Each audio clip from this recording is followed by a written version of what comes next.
그 핵심 본문으로 한 절만 보겠습니다.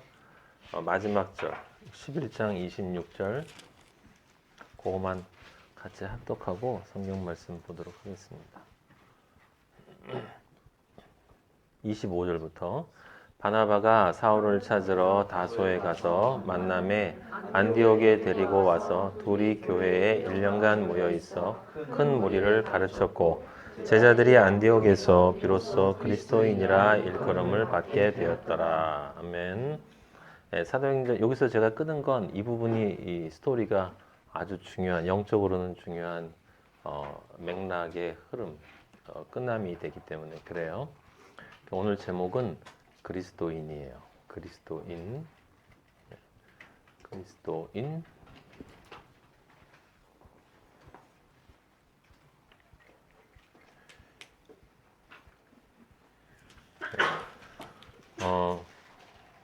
저번 시간에 우리는 그 애니아와 도르가에 대한 이야기를 했었어요.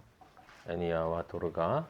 그래서 두 가지 기적인데 그 두 가지 기적이 그냥 나온 게 아니라 다시 한번 사도행전에서 계속 강조하고 있는 그 하나님의 그 아들로서의 창조의 공식, 창조의 구조, 바로 그 십자가의 삶, 수직의 하나님과 나의 관계의 정립이 먼저 있고 육과 혼과 영으로 아버지를 사랑하는 사랑받고 사랑하는 관계. 그것이 되어진 후에 이제 삶을 통해서 예수님이 하셨던 그 십자가의 삶을 내가 실제로 예수님을 따라서 그 십자가의 삶을 살아나가는 그 삶. 그래서 내 자신이 온전히 부정되어지는 그 삶까지 가야 한다. 나로부터 나오는 것이 내 옛자의 죽음, 그리고 그 옛자의 죽음 이후에 예수 그리스도의 마지막 재림으로 우리가 부활하는, 진짜 부활하는, 영과 혼과 육이 완전히 새롭게 돼서 부활하는 그 순간까지 이어져야 되는 것이다 라고 얘기를 했고, 그게 바로 애니아라고 하는 사람과 도르가라고 하는 두 사람이 치유받은 기적의 의미라고 얘기했어요. 영적 의미. 그것을 모르면 그냥 늘 하는 것처럼 또 여기도 기적이 두 개 있구나 라고 생각하고 넘어가게 되어 있어요.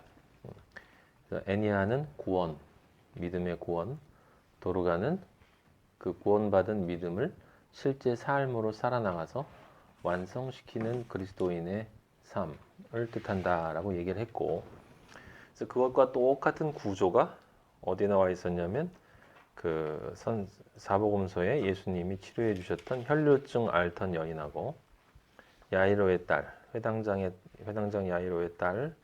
그래서 혈루증은 곧 우리가 가지고 있는 혼돈과 공허와 흑암 속에 살던, 갈 길을 모르고 살던 우리의 옛 모습, 생명을 끊임없이 잃어버리는 우리의 옛 자아가 예수 그리스도를 만나고 새롭게 되어져서 구원을 받으면 야이로의 딸처럼 실제로 온전하게 나의 삶에 내 존재의 자기 부정이 실제 내 삶 속에서 십자가의 삶을 통해서 이루어져야 한다. 그래야만 진실된 생명으로 다시 부활할 수 있다. 그게 야이로의 딸의 얘기였고, 정확하게 애니아와 도르가와 혈루증 여인과 야이로의 딸은 같은 구조였고, 그래서 그것의 그림자를 우리가 어디서 봤냐면 사무엘상에 그 엘리야가 그 사르밧 과부를 구원하고 찾아가서, 그리고 그 아들이 죽은 다음에 그 과부의 아들, 과부의 몸에서 나온 그가 드러내는 삶이 결국 자기 부정, 완전한 자기 부정으로 나타나야 한다라는 것이 아들의 죽음으로 상징화됐고, 그 죽음 이후에 이제 그리스도를 통해서 온전히 새 생명으로 부활하는 그 이야기가 엘리야의 얘기에 나와 있었어요. 성경은 영적으로 읽으면 너무나 오묘한데 이제 그렇지 않으면 이 세 가지 이야기가 그냥 연결되어지는 것이다라는 것이니까 여러분들 꼭 기억을 하셔야 합니다. 다른 방법으로 읽으면 안 돼요. 성경은 예수 그리스도와 십자가로 연결이 되어질 수 있어야 된다라고 말했어요. 그렇게 말하는 것과 실제 그렇게 보는 것은 다르다라고 이야기를 했습니다. 그 이것과 관계되어져서 지금 우리가 지금 사도행전을 쭉 읽어나가는 전체 과정이 어디에 나타나 있었다라고 얘기했어요? 이걸 이해할 때 여러분들이 머릿속에 늘 가지고 있어야 되는 것은 예수님이 하셨던 그 오병이어의 기적이에요. 근데 실제로 조금 더 구체적으로 이야기를 하면 이제 저번 시간에 애니와 도르가 헬로적 여인 야이로의 딸 사르밧 과부와 아들에 대한 이야기를 했으니까 여러분들이 머릿속에 무엇을 기억해야 되냐면 이제 이 똑같은 구조가 이미 예수님에 의해서 오병이어와 칠병이어를 통해서 나타났다라는 거예요. 이건 엄청난 건데 사실은 이렇게 읽어내기는 쉬운 일은 아닙니다. 하지만 우리는 그걸 볼 수 있는 눈이 있기 때문에 오병이어 기적은 사복음서에 모두 공통적으로 나타나요. 실제 사복음서에 모두 다 나타난 사건은 이 오병이어하고 십자가 사건하고 부활 사건밖에 없어요. 그러니까 오병이어가 모든 것의 중심이라는 거야. 그럼 오병이어를 한마디로 말하면 뭘까요? 오직 믿음으로 구원받는다는 뜻이에요. 오병이어 사건은 오직 믿음으로 구원받는다는 뜻이에요. 우리는 그걸 다 알고 있어요.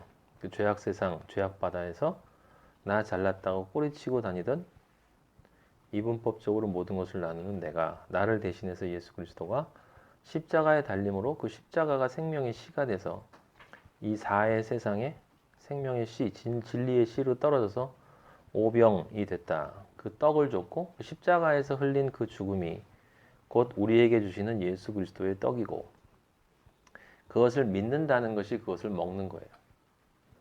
그죠?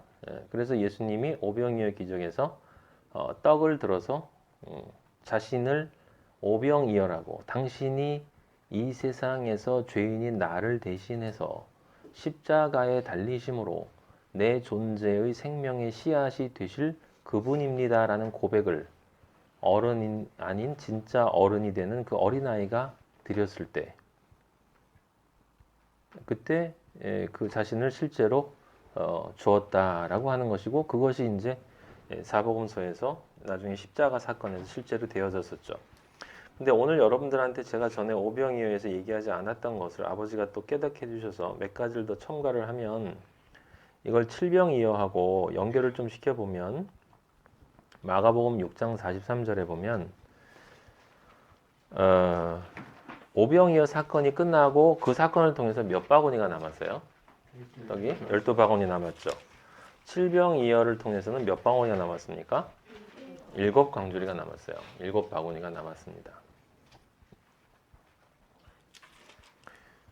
자, 이게 굉장히 중요한 이야기예요. 잘 들으셔야 합니다.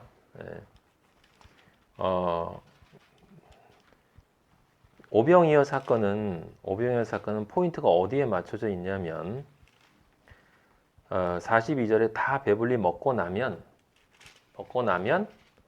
12바구니가 드러나야 한다는 거예요. 아시겠습니까? 다 먹고 나면 12바구니가 남아야 한다라고 하는 거예요. 자, 그러면 12바구니라고 하는 것이 남아야 한다라고 하는 것은 어디로 연결되냐면 사도행전 초반에 12사도를 채워야 한다라는 것과 연결이 돼요. 그럼 12사도를 채운다. 12바구니가 드러나야 한다.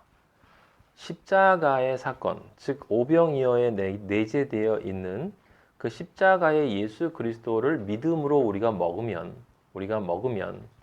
우리 안에 무엇이 일어나냐면 내가 바로 그 죄인이고 내가 바로 그렇게 달려야 할 존재이고 따라서 나는 이제 내 과거의 옛 자아가 십자가에서 그리스도와 함께 못 박혀 죽었으니 이제 나는 새로운 존재, 그리스도가 대신 모든 죄를 갚았으니 이제 나는 아무 죄가 없는 성결하고 순결한 존재로 다시 태어났다 라고 하는 누가 된다?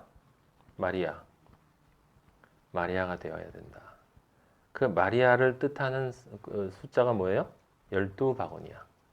12바구니. 내 영과 혼과 육이 내 영과 혼과 육이 내 존재의 사면에서 그러니까 내 존재 전체가 온전하게 그리스도의 보혈로 가득 찬 것. 그게 열둘의 의미고, 바꿔서 얘기하면 아버지, 아들, 그리고 성령, 하나님, 삼위일체 하나님의 그 사랑이 내 존재의 동서남북에 가득 채워져서 이제 나는 새로운 존재로 살아야 되겠다라고 하는 그 확실한 믿음이 내 안에서 생기는 것이 열둘이에요. 그래서 열두 사도를 채워야만 했어. 조금이라도 그 믿음이 부족하면 내 안에 옛 자아에 대한 아직도 미련이 남아있거나 그 옛 자아에 대한 그리움이 조금이라도 남아있으면 나는 깨끗하게 되어진 마리아가 되지 못하고, 마리아가 안 되면 누가 내 안에 못 들어와요? 성령이 내 안에 못 들어와요. 성령은 마리아에게만 임해요. 은혜로. 하나님이 말씀하신 것은 반드시 이루어진다는 것을 믿는 마리아에게만 임한다. 그 믿음이 곧 내 자아, 옛 자아에 대한 죽음이고 새로운 존재로 다시 믿음을 가진 존재로 부활하는 것이다. 그래서 그렇게 열둘의 존재로 다시 태어나면 44절에 누가 나왔어요? 떡을 먹은 남자라고 그랬죠. 그죠? 남자가 5,000명이에요. 이거 왜 5,000명일까? 그것은 무슨 뜻이냐면 이제 그 씨앗을 받아서 오의 씨, 예수 그리스도의 십자가를 받아서 온전하게 마리아가 된 존재들이라는 뜻이에요. 5,000이라는 뜻은. 아시겠습니까? 그래서 그 앞에 단어가 뭐야? 남자야. 어떻게 마리아인데 남자예요? 우리가 그리스도 안에 있기 때문에, 이제 믿음으로 그리스도 안에 들어갔기 때문에 여성이었던 내가 예수 그리스도 안에 들어가면 하나님이 볼 때는 예수 그리스도만 보이기 때문에 이제 진짜 남자가 된 거예요. 그 남자가 되면 뭘 해야 돼요? 지금 여기까지는 그럼 무슨 얘기일까? 온전히 믿음 안에서 내가 그리스도와 연합되어지는 과정이죠. 그래서 이것이 오병이어 사건의 중심축은 바로 십자가의 수직축을 뜻하는 거예요.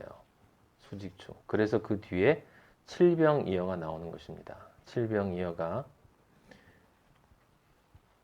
칠병이어에 나오는 예수님은 다섯 떡이 아니고 다섯의 떡이 아니에요. 일곱의 떡이야.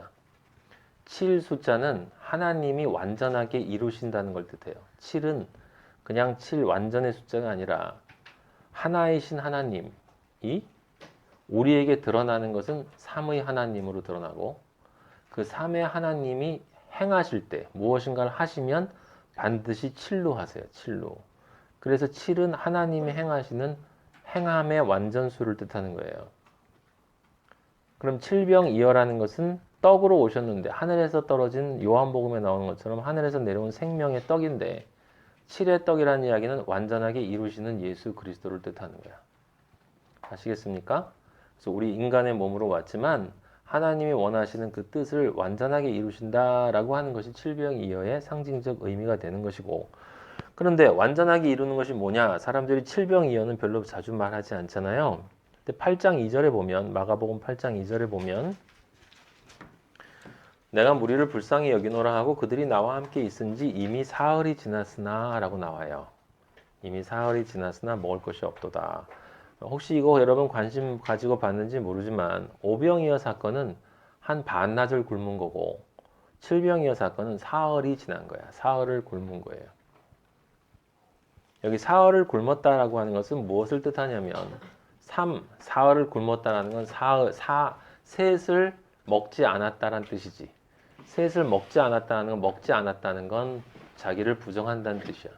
부정한다는 건 무엇을 뜻하냐? 그럼 셋은 무엇을 부정하는 것일까? 오병이어로 생각을 해보면 자신의 옛 자아를 온전하게 부정했다는 뜻이에요. 근데 옛 자아가 무엇으로 구성되어 있죠? 영과 혼과 육으로 구성되어 있어. 영과 혼과 육.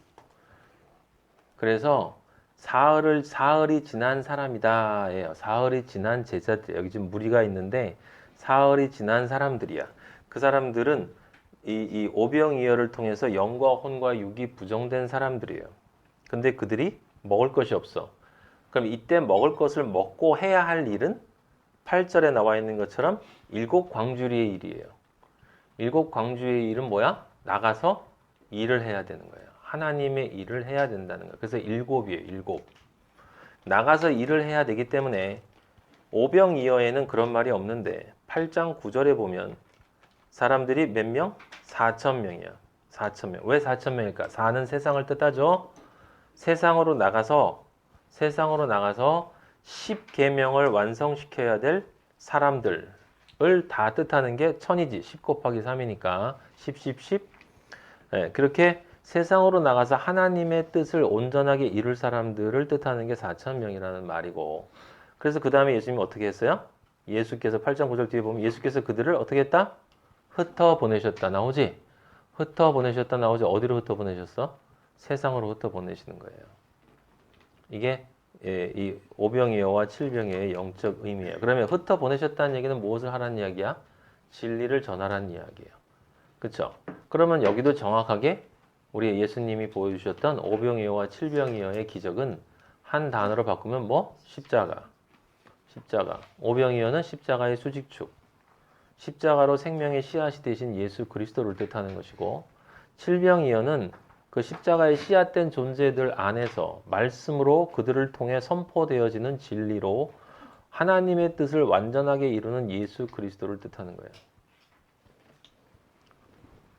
그래서 수평축이야. 네 이웃을 네 몸과 같이 사랑하라. 그게 무슨 뜻이라고? 네 이웃을 네 몸과 같이 사랑하라는 건 그 이웃의 영과 혼과 육을 살리라는 뜻이에요. 그 이웃의 영과 혼과 육을 살리라는 거야. 그러니까 교회에서 사랑을 베푼다라고 하면서 육만 사랑하면 성경을 잘못 이해하고 있는 거예요. 사랑을 베풀면 반드시 무엇을 해야 돼? 영과 혼과 육을 사랑해야 되는데 그 중에 제일 중요한 건 뭐요? 영이에요. 영을 살려야 돼. 영을 살려야 하기 때문에 반드시 진리를 전해야 되는 거예요. 진리를 전하지 않는 사랑은 사랑이 아니에요. 그건 사랑이 아닙니다. 그건 인간도 누구나 다 하는 존재들이에요. 그래서 지금 이 오병이어 사건과 칠병이어 사건을 그것이 바로 사도행전에서 그대로 이어지는 거였잖아. 사복음이 십자가의 수직축이고, 그죠? 그래서 사도행전 1장 2장에서 온전하게 12사도가 돼서 성령 강림을 받을 수 있는 존재가 되는 그 상태까지가 수직축이고, 그 다음에 지금 수평축 얘기를 계속하고 있죠. 근데 수평축 얘기를 계속하고 있는데도 수평축 안에도 계속 수직 수평 얘기가 나오지? 그죠?